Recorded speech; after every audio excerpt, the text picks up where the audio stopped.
Sharon's here. So glad you could join me today. Guess what day it is? Ask Sharon anything you want. And I am so glad you're here, gentlemen. We have got a ton of great questions today. One thing I wanted to bring up before we go any further is that a lot of you have asked me, how can you ask me questions?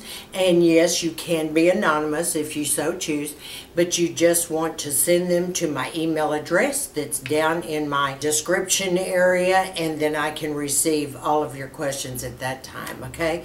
Next thing I want to tell all of you, if you have not subscribed to my channel, by all means, scroll down and hit that subscribe button right now. You've got to do it, girlfriends. It helps us all out. And then that little bell, hit that notification bell, let you know every time I have a video that's releasing. Usually I film on Monday, Wednesday, and Friday. So here we go. We got some good ones today, girls. First question is from Marie. She said, do you spend as much money on high-end makeup products as you do on your skincare? You know, that depends, Marie. That depends on if a new palette is out, or if, you know, I'm going to try out something else new and I pick it up. But overall, I would say that the majority of my money goes to good skincare. You know, if you have good skincare and you have a great canvas to start with, it doesn't really matter what kind of makeup you use, seriously. If you're halfway decent artist, you can pull up some great looks with drugstore shadows. I've showed you that Milani shadows, for instance, are really super. There's a lot of them out there. But you got to start with a good canvas, and that's where most of my money goes, I can tell you, girlfriend, okay? All right, next question. Dear Sharon, my name is Ruby. I have been under complete stress most of my life, because I have been married a long time to a very abusive man. At first it started out just calling me names and kind of controlling me, and through the years it's become even physical. He is also having numerous affairs on the side. I've been married to him for a very, very long time, and if I were to leave him, I wouldn't know what to do with myself or how to take care of myself, as I have always been a stay-at-home mom. And can you please tell me what to do, because I am starting to shake a lot. I'm very nervous and I cannot sleep anymore. And Sharon, I'm beside myself, but I am so afraid of what's going to happen to me in the future, because I'm afraid I can't live alone or by myself or take care of me. I have always had someone do that for me. Please give me your advice. I will be watching and listening. Okay, Ruby, this is right down my alley, girlfriend. Let me explain something to you. When a man shows the first part of abuse, it's usually a control issue. And then he starts criticizing you. Then the control gets worse and he doesn't want you to go out of the house or do anything without him, or unless he tells you to, and then we can keep going down the list. And yes, and then it turns into physical abuse, and that's when it's serious. If you have spent all your life with this man under these conditions, I say, girlfriend, you got to get the heck out of there as fast as you can. You didn't mention any children. I assumed, kind of by your letter, because I just picked out the most important part of this, is that maybe your children are grown or not at home. This is what I want to tell you to do, because I have the answer for you. But girlfriend, you're going to have to take steps for your sake and for your health and your welfare. You need to get the heck out of there, because one day he's going to let you have it and it's going to be too late. I can count, seriously, I can tell you, almost 8 out of 10 women don't make it out alive. Now, the statistics are not good, all right? I can just tell you that. So don't play around with this. First, in every single major city, and even some of the small ones around where you live, there are women's shelters. You need to get on the phone when he is not around. You need to locate the nearest women's shelter. You need to pack up all your crap that you can just carry in one suitcase or duffel bag or whatever when he's not there, and get the heck out of there, okay? If not, wait till he's asleep and sneak out. You're going to have to get out of there and get to this shelter. Once you're in that shelter, they have the most wonderful women there to help you. They've all been in the same situation. They will find you a job. They will help you find clothes to interview for the job. They will hook you up with lawyers. Now, none of this you will have to pay for either, okay? Keep that in mind. They will find lawyers for you because apparently you have some sort of community property with this man. If you've been there all this time, both of your names have to be on your house or your cars or whatever. So you are entitled to a vehicle, and you will get your half of the properties because everything's going to go to court. You see what I'm saying? But at least you will learn how to work. Okay, actually get a job, and they will hook you up with housing in places that you will be able to afford after you've been at the shelter for a while. You will get every resource available to you, so do not be afraid. There is also counseling that you will receive around the clock. I do tons and tons of counseling here for all of our women's centers as well, and coaching is what I do. So the thing I want to tell you is run, not walk. All right? Understand that this is your time to get the heck out of there, girlfriend. Do you see what I'm saying? I wouldn't tell anybody. I wouldn't discuss it with anybody. I would just go do it. And once you're in the center, you have children, then, you know, you can let them know where you are. But he does not need to know where you are, and you will be safe there. It's not like he can walk in the door at all. Do you understand me? This is what you need to do, and you need to do it quickly, sweetheart, okay? Because this is ridiculous. These men need help, okay? They need psychiatric care. You know, they have a low self-esteem. They don't feel powerful. So the only way they can get it is to demean you, so it makes them feel good. You know, they're bullies is what they are. But I can tell you right now, if you've been putting up with this all your life, I can understand you're going to be scared to make the move. I understand you're not going to be sure of yourself, but I'm here to tell you that I'm a phone call away. And once you get to that center, you have other women there in the same position. You will have counselors there. You'll have everything at your disposal. Just do what I tell you to do and get out of there before it's too late. Thanks for your question, babe girl. This is from Tracy. Tracy says, Sharon, I don't have many lines or wrinkles, but my face just dropped. It's sagged. What are your recommendations for a saggy face? I'm thinking on going in with some fillers. Is one filler better than the other? And what about placement of the fillers? I know I'm going to get some under my eyes and in my cheeks. Is there other placements of fillers that can lift up and fill out the face? Also, can Botox lift anything up? Thank you, lovely lady. Okay, Tracy, you had a whole bunch of questions here.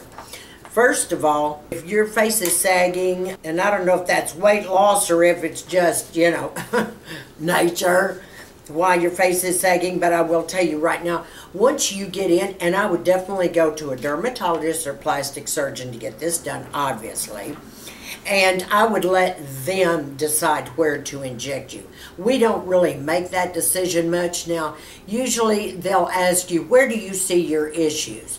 Now, when I go in, I say, you know what, my jowls are starting to hang. And they said, well, you know, Sharon said, we'll just, you know, puff you up a little bit right in your nasolabial lines, just a little bit. We'll put a little more at the corners of your lips to make your lift, and with that, it pulls up a little on the jowls.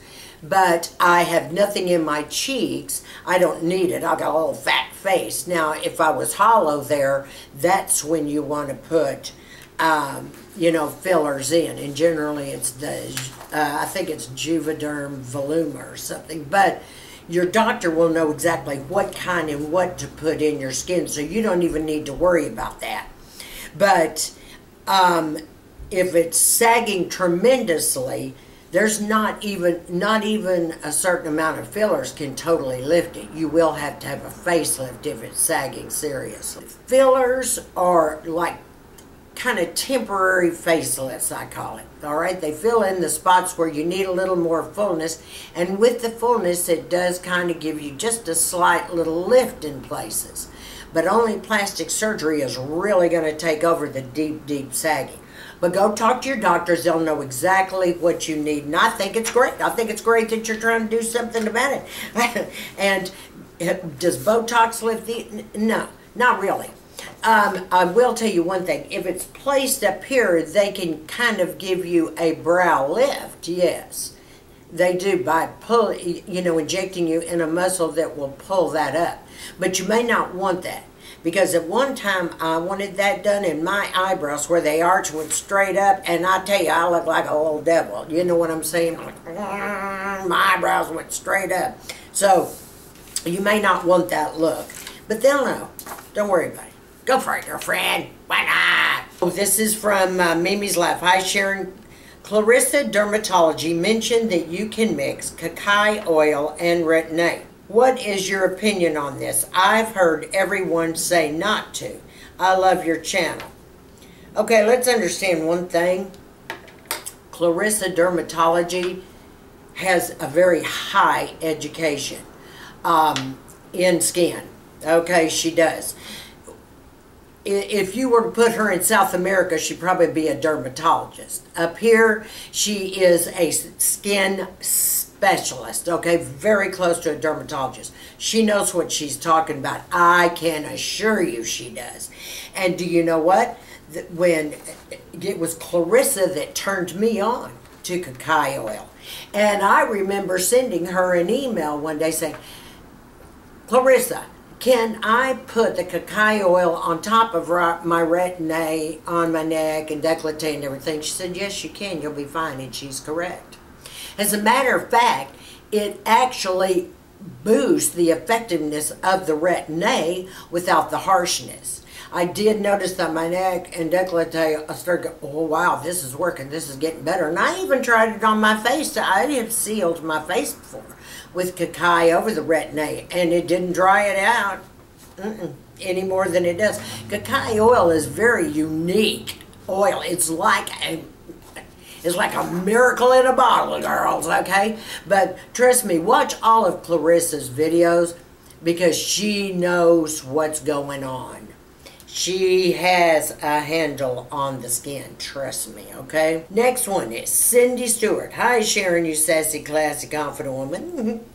I just love your review. I use Retin-A 0.1, okay, and Khatai oil, but I cannot ever get medical grade to do the fact that I have been on disability for 20 years. I wish I could buy at least some, but I can't. What would you do or buy if you didn't have the funds to get the good stuff?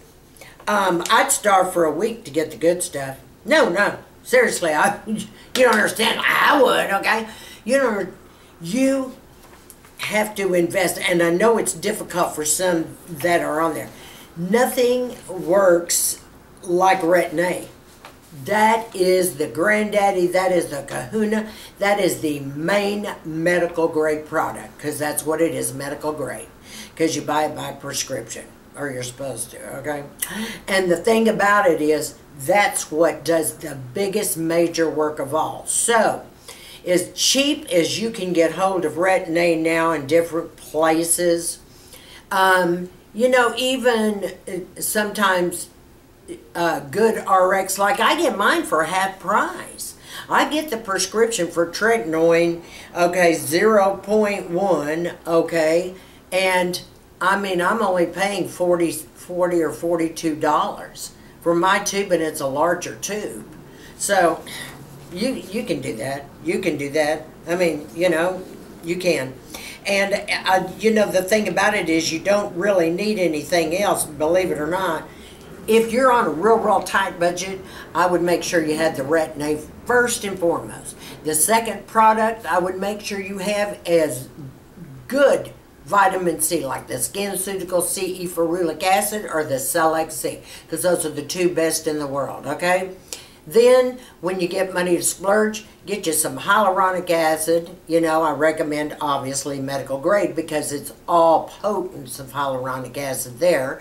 And then, the next thing that you need are your peptides and growth factors combined. That's it. 4 products. All you need, girls. Okay? Please. We can do this. All right? Lots of products go on sale all the time. So, really watch it like, let's just say Premier Look. Brianna not only offers 15% off, sometimes she offers 20% off and even more than that. So you can always, you know, go over and visit her place till mine opens, okay? Whatever. All right, next question. Judy. Thanks to Elle, I have found you and you are fabulous. Thank you. Says, you make such good sense, and I love Essie has used their entire line and their C, but then I go off and try something else. I have used Retin-A off and on for years. Now back on, and thank you for the tip. What masks do you like and have never used one? Essence either. Thanks. Okay. There's 2 essences that I like. I just want to get that out of the way. SK2, I am in love with. I'm in love with it. It has enabled me, especially this summer, to go lighter makeup look, and my skin still looks smooth and great and flawless. Okay, the next thing that I do like as far as an essence is I also really enjoy my my Tasha essence. Now, I'm really enjoying that. A lot of people like it and some don't like it. I love it. I think it's superb. I am also getting ready to start trying the Misa in my SSA Revolution essence. I've heard it is a dupe for the SK2, and I'm going to find out and let you gals know, okay? So we're going to be trying that out, but I love that. Okay, the next thing that you had asked me is what mask do I like? I use every possible sheet mask in the whole bloody world. And if there's a new one, I'm going to try that too. I go for strictly hydration. I need all the hydration I can get. My skin is very dry. It may not look that way, but that's because I mask every night of my life. And I use everything that has avocado in it, everything that's got jojoba in it, everything that's got CoQ10 in it. I mean, I just grab every mask. Bee honey, okay? Bee honey. Oh, things that have honey in it, okay? I mean, everything. I use every kind of mask, and I love each and every one. It's very relaxing, and I use pomegranate masks, and sometimes I use, glycolic fluid masks. I use them all because I like the exfoliation as well. So I try them all, girlfriends. And you want them cheap, I'll tell you what you do. You go to TJ Maxx because you can get tons of masks dirt cheap. Some of them almost $2.99 each. Now, my favorite masks are Corona and the Martini masks. I'm really partial to them. I have to get Martini masks usually online, okay? But I have even found some Coronas even at TJ Maxx.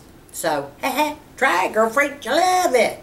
This is from Barbara. I have milia under and the upper eyes. Other than surgery or laser, what product can you recommend? Let me tell you something. That is so bizarre because you asked me that question. I hate the little devils too. They're little tiny whitehead cysts. I had one that just came up here after, remember when I was trying out all that Ordinary and all that stuff? I had gotten Amelia right there. And it was one of those white-headed cyst things. So when I went to the dermatologist, she said, okay, we're going to lance that off in our next visit, which is actually tomorrow is my other mole checkup. So we're going to lance it off. But guess what? Now it's not there. You see how milia are? They're crazy. I mean, it was sitting there for over a month and a half. Okay, and it was a white cyst. I mean, you could see it. And it came up then. I mean, when I took my pictures of what happened to my skin when I used all that Ordinary stuff, you could see that milia there in one of the pictures. So, now, voila. I don't know if it's a combination of my essence, because I go over my face numerous times with an essence, or, You know, maybe it's my revision eye cream, you know, my DEJ. It could be that. But whatever, it went away. I mean, she's going to be surprised tomorrow to see the little devil's gone. That's okay. We got other things to work on there. But the best way to get rid of milia, I can tell you right now, is they lance them off. If you go to your dermatologist, they'll just simply lance all those little things right off. I got a teeny tiny little skin tag right here. Little teeny tiny. Teeny tiny. But I can feel it. It's not that tiny to me. To me, it's like a basketball right in there. But she's going to lance that off tomorrow. Got to do what you got to do, girls. You know what I mean? I say, beat me, bite me, burn me, but get rid of everything that's hanging on me, you know, like those crusty crusts. I don't need all that. Okay, next question really fast. Lisa, hi Sharon, what a wonderful video. I love it. I'm 47 and I have dry, sensitive skin and rosacea. I use, what is it, Phoenicia gel, okay, both morning and night. What would you recommend for a skincare line or products, cleanser, serum, moisturizer, eye cream, and whatever I need? I used the Lamar for 15 years and I love it, Okay, you know what I would use since you have rosacea and all this going on? Lisa, I want you to check into Osmosis or Epion's. They are wonderful. Wonderful new medical grade lines that came out that are so fantastic for sensitive skin and rosacea. Right now I can tell you Premier Look is covering those two brands. I mean, I will be too, but she's already got them now. And she's done a lot of videos on the Osmosis, which I think is a magnificent new line. Now, it's, you know, it has that more kind of organic, unusual feel to it. But they're both medical grade products. You might want to go over and check out on Premier Look. I'll put all this down below. But I can tell you right now that those are the two greatest lines right now and making complete headway with rosacea. Okay? All right, my ladies, we got time for one more question. Says Sharon, and this from Sharon Hardy. I know you travel a lot with your work. What do you do about your hair when you're away from your stylist? I'm assuming you can't walk into a salon and get the results you need. No, girl. Absolutely. All those years that I've traveled, you know, I was out on the road for over 30 plus years. My main secretary, personal secretary, would call way ahead, several months ahead, and to all the different studios, TV studios and everything, asking for the recommendation for the best type hairstylist. Then she would also ask to see a portfolio. And if she saw one that was going to work, bingo, bango. That was the one we tried. And they would come to my suite and do my hair there. In every city, in every state, I had a stylist. And do you know I still talk to those stylists all the time? All the time. All right, my ladies, I wish we had more time. I got a ton more, but that's okay. I'll be back again next week. I want each and every one of you new subbies to know, mwah, mwah, mwah, I love you, mwah, mwah, mwah, mwah. Thanks for joining my tribe. Keep sending in questions, everybody. I absolutely love them. And to every single one of you, stay sassy, classy, and confident, and give me a big thumbs up on this video.